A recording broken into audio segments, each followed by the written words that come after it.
नमस्कार शेतकरी मित्रांनो, कर्जमाफीच्या यादीमध्ये नाव आल्यानंतर ई-केवायसी संदर्भातील एक अतिशय महत्त्वाची माहिती समोर आली आहे। या नवीन अपडेटकडे जर दुर्लक्ष केले तर काही शेतकऱ्यांची आर्थिक नुकसान होऊ शकते। त्यामुळे कर्जमाफीची ई-केवायसी करताना कोणत्या गोष्टीची काळजी घेतली पाहिजे हे प्रत्येक लाभार्थ्याला जाणून घेणे अत्यंत महत्त्वाचे आहे। त्यासाठी हा व्हिडिओ पूर्ण पहा। अनेक शेतकरी कर्जमाफीची यादी जाहीर झाल्यानंतर आणि ई-केवायसी सुरू झाल्यानंतर घाईघाईने प्रक्रिया पूर्ण करत आहेत। ई-केवायसी करताना पोर्टलवर दाखविण्यात येणारी महत्त्वाची माहिती तपासली जात नाही। परिणामी नंतर समस्या निर्माण झाल्यानंतर पुन्हा त्याच संदर्भात विचारणा केली जाते। म्हणूनच पुन्हा एकदा अत्यंत महत्त्वाची बाब स्पष्ट करतो।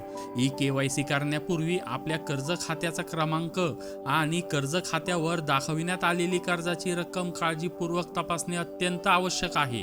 आपल्या प्रत्यक्ष कर्ज खात्यावरील रक्कम आणि पोर्टलवर दाखविण्यात आलेली रक्कम यामध्ये फरक आहे का? जर असेल तर घाईघाईने ई-केवायसी करू नका। सध्या काही शेतकऱ्यांच्या बाबतीत कर्जाच्या रकमेमध्ये मोठ्या प्रमाणात विसंगती असल्याच्या तक्रारी समोर येत आहे। उदाहरणार्थ, जर एखाद्या शेतकऱ्यांचे कर्ज 2 लाख रुपये असेल आणि पोर्टलवर वेगळीच रक्कम दाखविली जात आहे, एखाद्याचे कर्ज 2 लाख रुपये असताना त्याच्या खात्यावर केवळ 1 लाख रुपये दाखविले जात आहे। अशाच प्रकारे अनेक शेतकऱ्यांच्या कर्जाच्या रकमेमध्ये तफावत असल्याच्या तक्रारी समोर येत आहे।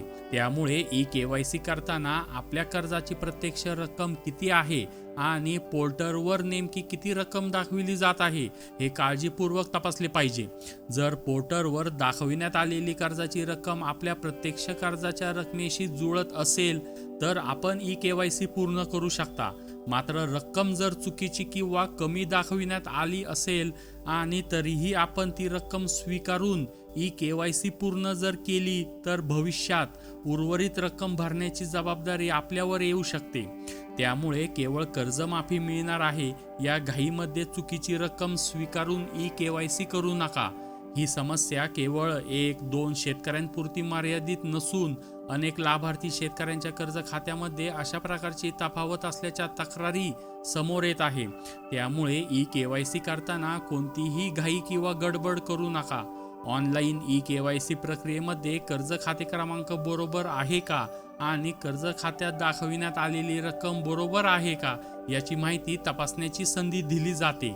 कर्ज खाते क्रमांक बरोबर असेल तर त्याची खात्री करा। मात्र कर्ज खात्यात दाखविण्यात आलेली रक्कम चुकीची असेल तर ती रक्कम स्वीकारू नका।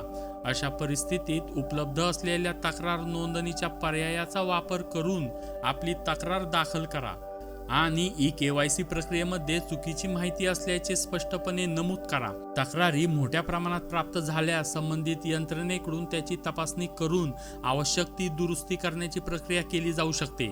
त्यानंतर पात्र शेतकऱ्यांना पुन्हा ई-केवायसी करण्याचा पर्याय उपलब्ध करून दिला जाऊ शकतो। त्यामुळे चुकीची माहिती असताना केवळ घाईपोटी ई-केवायसी पूर्ण करण्यापेक्षा प्रथम आपल्या कर्जाची रक्कम आणि पोर्टलवर दाखविण्यात आलेली रक्कम यामध्ये तफावत आहे का हे तपासा।